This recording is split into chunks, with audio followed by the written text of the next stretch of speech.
गुरु प्यारी साध संगत जी, कर्मफल से कोई नहीं बचा और यह बात बिल्कुल सही है। कर्मफल से कोई नहीं बच पाया आज तक और ना ही कोई आगे भी बच पाएगा, क्योंकि जो हम करते हैं उसका हमें फल भोगना पड़ता है। तो चलिए इसको एक कहानी के माध्यम से जानते हैं। उससे पहले स्वागत है आपका हमारे चैनल शॉर्ट इंस्पायर्ड स्टोरीज में। अब ज्यादा देर ना करते हुए आज की यह वीडियो शुरू करते हैं। आज की यह कहानी बहुत ही ज्ञानवर्धक है, इसको पूरा जरूर सुने। आज की यह कहानी एक बूढ़े बाप और उसके बेटों की 3 बहुओं की कहानी है, जो अपने किए कर्मों के फल से कुतिया बन गई। एक पहाड़गंज नाम के गांव में एक बूढ़ा किसान रहता था। उसके 3 बेटे थे। जब वह तीनों जवान हुए, उसने नजदीक के शहर में तीनों की शादी कर दी। बूढ़ा किसान बहुत आस्तिक था और हर दिन पूजा पाठ में लगा रहता था। वह सुबह उठकर हर रोज गंगा में स्नान करने जाता और गंगा की पूजा करता था। कार्तिक महीने में वह विशेष रूप से स्नान और पूजा करता था। इस दौरान वह माखन मिश्री, दही मिश्री और तुलसी के पत्तों का भोग भगवान चढ़ाता था और प्रसाद सभी में बांटता था। गांव के लोग उसकी पूजा पाठ से उसकी बहुत इज्जत करते थे। बूढ़े किसान का यह नियम था कि वह कार्तिक महीने के हर दिन गंगा स्नान करे और पूजा करे। कार्तिक पूर्णिमा के दिन वह विशेष रूप से गंगा स्नान के लिए जाता और भोग बनाकर भगवान को चढ़ाता। लेकिन के बेटों की 3 बहुओं को यह सब बिल्कुल पसंद नहीं आया। वे अक्सर उसकी आस्था का मजाक उड़ाती और प्रसाद खाने से मना कर देती। वे कहती, इसमें तुलसी के पत्ते हैं, हम यह नहीं खा सकते, यह सब दिखावा है। यह सुनकर बूढ़ा किसान बहुत दुखी होता, लेकिन वह चुपचाप अपनी पूजा करता रहता। किसान की पत्नी का कुछ समय पहले ही स्वर्गवास हो चुका था, इसलिए वह अब अकेला था। उसके बेटे भी अपनी पत्नियों के कहने में आकर उससे दूर हो गए थे। अब वह सिर्फ अपने पूजा पाठ में ही मन लगाता और पड़ोसियों में प्रसाद बांटता, लेकिन उसकी तीनों बहुओं को यह सब बहुत बुरा लगता था। वे सोचती, यह बूढ़ा जब देखो तब पूजा पाठ में लगा रहता है, अनाप शनाप खर्च करता है, पंडितों को बुलाता है, दान पुण्य कर है। अगर यह मर जाए तो अच्छा हो, कम से कम यह खर्चा तो बचेगा। बूढ़े किसान ने अपने तीनों बेटों को बहुत प्यार से पाला था। उसने और उसकी पत्नी ने मिलकर उनकी परवरिश की थी। लेकिन अब जब उसे अपने बेटों की सबसे ज्यादा जरूरत थी, तब वे उससे मुंह मोड़ चुके थे। बूढ़ा किसान दिन रात भगवान से प्रार्थना करता और अपने बच्चों के लिए आंसू बहाता था। वह सोचता है, भगवान, मैंने तो कभी किसी का बुरा नहीं चाहा, फिर मेरे साथ ऐसा क्यों हो रहा है। एक दिन बूढ़ा किसान अपने भगवान की मूर्ति के सामने बैठा प्रार्थना कर रहा था। उसकी आंखों में आंसू थे और वह भगवान से कह रहा था, हे भगवान, मुझे इस दुख से मुक्ति दिलाओ, मेरे बच्चों का भला करो और उन्हें सही रास्ता दिखाओ। इस तरह बूढ़े किसान ने अपनी पूजा पाठ और दान पुण्य के नियमों को नहीं छोड़ा, लेकिन उसके बेटों की तीनों बहुओं ने ठान लिया था कि वे अब इस घर में नहीं रहेंगी और बंटवारा करके अलग हो जाएंगी। वे सोचती, अगर हम अलग हो जाएं, तो अपनी मर्जी से रह सकेंगे और ससुर की पूजा पाठ के खर्चे से बच सकेंगे। तीनों बहुओं ने एक दिन आपस में बात की और बंटवारे की योजना बनाई। उन्होंने अपने पतियों से कहना शुरू किया कि अब हमें अलग हो जाना चाहिए। छोटी बहू ने अपने पति से कहा, देखिए, बड़े भैया के बच्चे बड़े हो रहे हैं और हमारे बच्चे छोटे हैं। हमें अभी बहुत मेहनत करनी है, इनको पढ़ाना है। अगर हम अलग हो जाएंगे तो अपने बच्चों की अच्छी तरह से देखभाल कर पाएंगे। ससुर का खर्चा बहुत ज्यादा है, हर समय पूजा पाठ में लगा रहता है और बहुत पैसा खर्च करता है। मझली बहू ने भी अपने पति को समझाया, देखिए, अब बंटवारा हो जाना चाहिए। हम अपनी मर्जी से रहेंगे, क्या खर्चा करना है क्या नहीं करना है यह हम खुद तय करेंगे। ससुर के खर्चे अब बर्दाश्त नहीं होते। हमें अलग रहकर अपने बच्चों का ध्यान रखना है। बड़ी बहू ने भी अपने पति से यही बात कही, बच्चे जवान हो रहे हैं, कल उनकी शादी ब्याह करना है, पैसे कमाते रहेंगे और ससुर पर खर्चा करते रहेंगे तो कैसे चलेगा। हमारे बच्चों का भविष्य सुरक्षित करना है तो हमें अलग होना ही होगा। तीनों बहुओं ने अपने अपने पतियों को समझा बुझाकर उनके मन में बंटवारे की बात डाल दी। तीनों भाई अब बंटवारे के लिए तैयार हो गए। गांव के पंचों को बुलाया गया और घर का बंटवारा करने की बात हुई। तीनों बहुएं भी बंटवारे में हिस्सा लेने के लिए तैयार हो गई। गांव के पंचों ने घर को 4 हिस्सों में बंटवारा किया, 3 बेटों के लिए और एक बूढ़े पिता के लिए। घर का सारा सामान भी 4 हिस्सों में बांट दिया गया। बूढ़े बाप को कम हिस्सा दिया गया क्योंकि वह अकेला था और ज्यादा की जरूरत नहीं थी। पंचों ने कहा कि जो भी बूढ़े पिता को अपने हिस्से में रखेगा वह उसका भी ख्याल रखेगा। छोटी बहू ने साफ मना कर दिया, मैं पिताजी को अपने हिस्से में नहीं रख सकती, उसका खर्चा बहुत ज्यादा है। पूजा पाठ में बहुत पैसा खर्च होता है, हमें अपने बच्चों का ध्यान रखना है। मझली बहू ने भी मना कर दिया, मैं भी ससुर जी को अपने हिस्से में नहीं रख सकती, वह हमें कभी पसंद नहीं करता था और हमें भी उसकी जरूरत नहीं है। बड़ी बहू ने भी वही जवाब दिया, मैं भी ससुर जी को अपने हिस्से में नहीं रख सकती, हमारे बच्चों का भविष्य सुरक्षित करना है और उसके लिए हमें बंटवारा करना ही होगा। बूढ़ा किसान अब अकेला रह गया। पंचों ने अपना फैसला सुनाया और चले गए। तीनों बहुओं ने अपना अपना सामान अपने अपने हिस्से में रख लिया। पिताजी के हिस्से में जो पाया वह उसमें रहने लगा। अब वह अकेला था और अपने बेटों से निराश होकर अपने भगवान से प्रार्थना करता रहता था। अब किसान अपने हिस्से की छोटी सी झोपड़ी में रहने लगा। वह रोज सुबह जल्दी उठकर गंगा स्नान करता और भगवान विष्णु और माता लक्ष्मी की पूजा करता। वह पहले की तरह ही भोग बनाकर भगवान को लगाता और फिर पड़ोस में प्रसाद बांट देता, लेकिन अब वह बहुत अकेला हो गया था। उसके तीनों बेटों ने उससे मुंह मोड़ लिया और उसकी बहुओं ने उसे घर से बाहर कर दिया था। वह रोज भगवान से प्रार्थना करता है, भगवान मुझे इस दुख से छुटकारा दिलाओ, मेरे बच्चों का भला करो और उन्हें सही रास्ता दिखाओ। किसान के पास जो थोड़ा बहुत आटा दाल और चावल था वह उसी से काम चलाता। वह सोचता, अब मुझे अपनी जिंदगी इसी तरह गुजारनी होगी। मेरे बच्चों ने मुझे छोड़ दिया है लेकिन मैं भगवान की भक्ति नहीं छोड़ूंगा, उसकी भक्ति में कोई कमी नहीं आई। वह हर रोज तुलसी के पत्तों से भगवान का पूजन करता और पड़ोसियों को प्रसाद बांटता। एक दिन जब किसान अपनी झोपड़ी में बैठा रो रहा था तभी एक युवक आया। उसने दरवाजा खटखटाया। किसान ने दरवाजा खोला और देखा कि 20 साल का युवक खड़ा था। उसके चेहरे पर तेज झलक रहा था। उसने कहा, पिताजी आप मुझे पहचानते नहीं, लेकिन मैं आपकी पत्नी के मायके से आया हूँ। मेरा नाम कान्हा है। मेरे पिताजी ने मुझे आपकी मदद करने के लिए भेजा है। किसान ने आश्चर्य से पूछा, कान्हा तुम मेरे ससुराल से हो? मैंने तो तुम्हें कभी देखा नहीं। कान्हा ने मुस्कुराते हुए कहा, हाँ पिताजी, मैं आपकी पत्नी के भाई का पोता हूँ।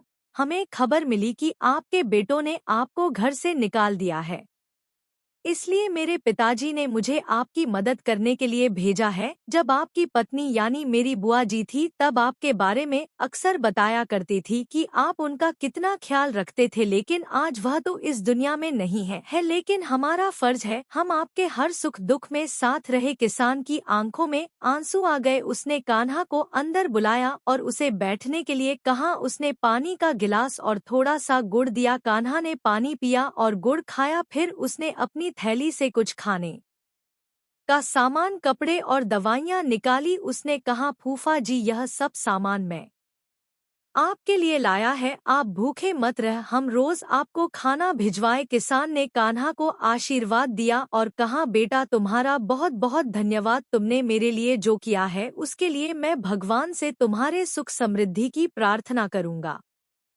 कान्हा ने किसान से विदा ली और वापस चला गया। किसान अपने भगवान का धन्यवाद किया और सोचा, भगवान ने मेरी प्रार्थना सुन ली, अब मैं भूखा नहीं रहूंगा। अब किसान को रोज खाना मिल जाता था। वह पहले की तरह ही भोग बनाकर भगवान को चढ़ाता था और पड़ोसियों को प्रसाद बांटता था। लेकिन उसकी तीनों बहुओं को यह सब देखकर बहुत जलन होती थी। वे सोचती यह बूढ़ा आखिर कहाँ से इतना खाना ला रहा है, इसके पास कोई कमाने वाला भी नहीं है, फिर यह इतना तंदुरुस्त कैसे हो रहा है। तीनों बहुएं किसान की सेहत देखकर बहुत जलती थी। वे सोचती कि इस बूढ़े को हमने इसलिए अलग किया था ताकि वह जल्द ही भूख प्यास से मर जाए, लेकिन यह तो और तंदुरुस्त होता जा रहा है। एक दिन बहुओं ने फैसला किया कि वे अपने ससुर की झोपड़ी में जाकर पता लगाएंगे कि वहाँ क्या हो रहा है। अगले दिन जब किसान गंगा स्नान के लिए गया हुआ था, तीनों बहुएं उसकी झोपड़ी में घुस गई। वहां उन्होंने देखा कि झोपड़ी में दाल चावल आटा मसाले सूखे मेवे और कई तरह का अच्छा खाना रखा हुआ है। बहुएं हैरान रह गई, वे आपस में बातें करने लगी, यह बूढ़ा इतना चालाक निकला, हमें लगता था कि यह भूखा प्यास सा मर रहा है, लेकिन यहाँ तो हर चीज का भंडार है। बड़े बहू ने कहा, इसने जरूर हमारे घर से चोरी करके यह सब जमा किया है। हम काम में लगी रहती थी और यह चोर चोरी अपना घर भरता रहा। अब इससे सबक सिखाना होगा। मझली बहू ने कहा, हाँ, हमें इसे मजा चखाना होगा कि इसने यहाँ क्या क्या जमा किया है। छोटी बहू ने भी सहमति जताई, सही कहा, हमें इसके खिलाफ कुछ करना होगा। तीनों बहुएं झोली भर भर कर सामान अपने घर ले जाने लगी। जैसे ही उन्होंने खाने का सामान उठाया, उन्होंने देखा कि उसमें तुलसी के पत्ते हैं। गुस्से में आकर उन्होंने तुलसी के पत्ते नाली में फेंक दिए। यह देखकर वे और भी क्रोधित हो गई और सामान उठाकर बाहर जाने लगी। तभी एक अजीब घटना घटी। तीनों बहुओं ने देखा कि उनके हाथ पैर धीरे धीरे कुत्ते के पंजों में बदलने लगे। वे डर गई और चिल्लाने लगी, लेकिन कोई उनकी मदद नहीं कर पाया। कुछ ही पलों में तीनों बहुएं कुतिया बन गई। गांव में हड़कंप मच गया। बच्चों और उनके पतियों ने जब यह देखा तो वे हैरान रह गए। बच्चे चिल्लाने लगे, मम्मी कुतिया बन गई है, पापा देखो मम्मी को क्या हो गया। तीनों बहुओं के पति समझ नहीं पा रहे थे कि यह कैसे हुआ। उन्होंने कोशिश की कि कुतिया को घर से बाहर भगाए, लेकिन वे घर छोड़ने को तैयार नहीं थी। वे अपनी भाषा में कुछ समझने की कोशिश कर रही थी, लेकिन कोई उनकी बात नहीं समझ रहा था। बच्चे रो रहे थे और उनके पतियों को भी रोना आ रहा था। उन्होंने अपने बच्चों को संभाले हुए कहा, चलो अब कुछ नहीं किया जा सकता, हमें पिताजी का इंतजार करना होगा, शायद वही कुछ हल बता सके। लोग भी इकट्ठा हो गए और सोचने लगे कि यह अनहोनी कैसे हुई। सबने किसान की वापसी का इंतजार करना का फैसला किया।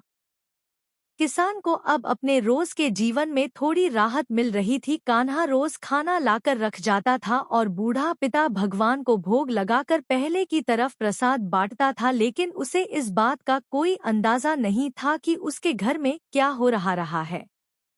उसे यही लगता था कि सब कुछ पहले जैसा ही चल रहा है। इधर तीनों बहुएं कुतिया बनकर घर के आंगन में बैठी थी। उनके पतियों और बच्चों को घर का सारा काम करना पड़ रहा था। वे बहुत परेशान थे और वे अपने पिताजी की वापसी का इंतजार कर रहे थे। गांव के लोग भी इस अजीब घटना से हैरान थे। हर कोई यही कहता था कि यह सब बुजुर्ग पिता की भक्ति और उसकी तपस्या का फल है। एक दिन गांव के कुछ लोगों ने किसान को गंगा स्नान के लिए जाते देखा। उन्होंने सोचा कि अब उसे सारी बात बतानी चाहिए। वे उसके पास गए और बोले, बाबा, तुम्हारे घर में कुछ अजीब हो रहा है। तुम्हारी तीनों बहुएं कुतिया बन गई हैं। बूढ़े किसान को यह सुनकर बहुत आश्चर्य हुआ। उसने सोचा कि यह कैसे संभव हो सकता है। उसने तुरंत गंगा स्नान किया और घर की ओर लौट पड़ा। उसके दिल में बहुत सारी आशंकाएं थी। उसने भगवान से प्रार्थना की, है भगवान, मेरे घर की रक्षा करना और मेरे बच्चों को सही रास्ता दिखाना। जब किसान घर पहुंचा तो उसने देखा कि गांव के लोग उसके घर के सामने इकट्ठा थे। उसने पूछा, क्या हुआ, यहाँ इतनी भीड़ क्यों लगी है। गांव वालों ने उसे सारी घटना बताई। किसान ने अपने बेटों को बुलाया और पूछा, यह सब कैसे हुआ, तुम लोगों ने क्या किया। बेटों ने रोते हुए अपने पिता को सारी कहानी सुनाई। उन्होंने कहा, पिताजी, हमसे बहुत बड़ी गलती हो गई। हमारी पत्नियों ने तुम्हारे सामान को नाली में फेंक दिया था और उसी समय वे कुतिया बन गई। अब हमें नहीं पता कि उन्हें कैसे ठीक करें। किसान ने अपने बेटों को दिलासा दिया और कहा भगवान सब ठीक करेंगे, तुम लोग घबराओ मत। किसान ने भगवान से प्रार्थना की और उनसे समाधान मांगा। उसने सोचा कि शायद किसी साधु बाबा के पास इसका समाधान हो सकता है। उसी समय एक साधु बाबा गांव में आए। किसान ने उन्हें अपने घर बुलाया और सारा हाल बताया। साधु बाबा ने ध्यान से सारी बातें सुनी और कहा यह सब तुम्हारी भक्ति और तपस्या का फल है, लेकिन चिंता मत करो, इसका उपाय भी है। किसान ने पूछा बाबा कृपया मुझे उपाय बताएं, मैं अपने बच्चों को इस हालत में नहीं देख सकता। साधु बाबा ने कहा तुम्हें कार्तिक महीने में विशेष पूजा करनी होगी। तुम्हारे स्नान के पानी से तुम्हारी बहुओं को नहलाना होगा और ब्राह्मणों को भोजन कराकर उनके झूठे भोजन को बहुओं को खिलाना होगा। इससे वे अपने असली रूप में वापस आ जाएंगी। किसान ने साधु बाबा को धन्यवाद दिया और अपने बेटों को यह उपाय बताया। बेटों ने कहा पिताजी हम तुम्हारी हर बात मानेंगे, हम इस उपाय को जरूर पूरा करेंगे। किसान ने कार्तिक महीने की विशेष पूजा की तैयारी शुरू कर दी। उसके तीनों बेटे और गांव के लोग भी इस पूजा में मदद करना लगे। बेटों ने मिलकर पूजा का सारा सामान इकट्ठा किया और भगवान के लिए भोग बनाने की व्यवस्था की। हर सुबह किसान गंगा स्नान के लिए जाता और स्नान के पानी को एकत्रित करता। उसके बाद वह भगवान विष्णु और माता लक्ष्मी की पूजा करता और फिर अपने पड़ोसियों को प्रसाद बांटता। इस बीच तीनों बहुएं अभी भी कुतिया के रूप में घर के आंगन में बैठी रहती। उनके पति और बच्चों को घर का सारा काम करना पड़ता था।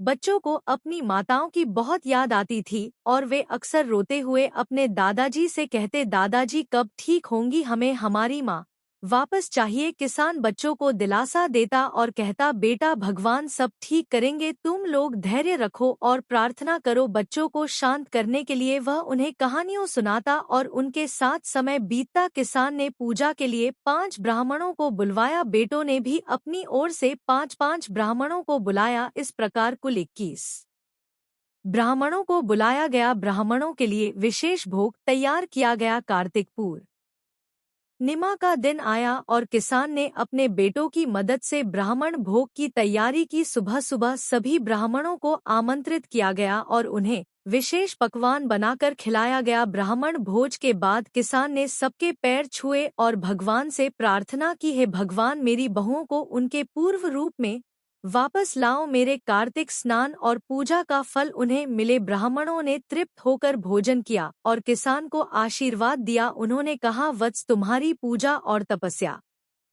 सफल होगी, भगवान तुम्हारी प्रार्थना अवश्य सुनेंगे। ब्राह्मण भोज के बाद किसान ने तीनों बहुओं को बुलाया। तीनों कुतियां भोग के झूठे भोजन को प्रेम से खाने लगी। किसान ने उनके ऊपर गंगाजल छिड़का और उन्हें स्नान के पानी से नहलाया। जैसे ही गंगाजल और स्नान का पानी बहुओं के ऊपर छिड़का गया, एक चमत्कार हुआ। धीरे धीरे तीनों बहुएं अपने असली रूप में वापस आने लगी। उनके चेहरे पर पश्चाताप के आंसू थे और वे अपने ससुर के पैरों में गिरकर रोने लगी। तीनों बहुएं कहने लगी पिताजी हमें माफ कर दो, हमने तुम्हारे साथ बहुत बुरा किया, हमें हमारे कर्मों की सजा मिल गई। अब हम तुम्हें कभी कोई कष्ट नहीं देंगे और हमेशा तुम्हारी सेवा करेंगे। किसान ने उन्हें गले लगाया और कहा बेटा भगवान ने तुम्हें माफ कर दिया है, अब तुम लोग सच्चे दिल से भगवान की भक्ति करो और अपने कर्मों को सुधारो। तीनों बहुओं ने अपने ससुर से वादा किया कि वे अब हर साल कार्तिक स्नान और पूजा करेंगी और कभी भी अपने ससुर का अपमान नहीं करेंगी। इस तरह पूरे परिवार ने मिलकर भगवान की पूजा की और प्रसाद बांटा। तीनों बहुओं के अपने असली रूप में वापस आने के बाद घर में एक नई ऊर्जा और शांति का माहौल बन गया। बूढ़े किसान की भक्ति और तपस्या ने पूरे परिवार को एक नया जीवन दिया था। अब सभी मिलकर भगवान की पूजा करते और कार्तिक स्नान की महिमा को समझते थे। किसान ने अपने बेटों और बहुओं को सिखाया कि भक्ति और सेवा का महत्व क्या होता है। उसने कहा, देखो बेटा, भगवान की पूजा और सेवा से हमें सच्चा सुख और शांति मिलती है। हमें हमेशा सच्चे दिल से भक्ति करनी चाहिए और दूसरों की मदद करनी चाहिए। दोस्तों, उम्मीद है आपको यह वीडियो पसंद आई होगी और अगर अच्छी लगी हो तो वीडियो को लाइक और चैनल को सब्सक्राइब जरूर करें। धन्यवाद।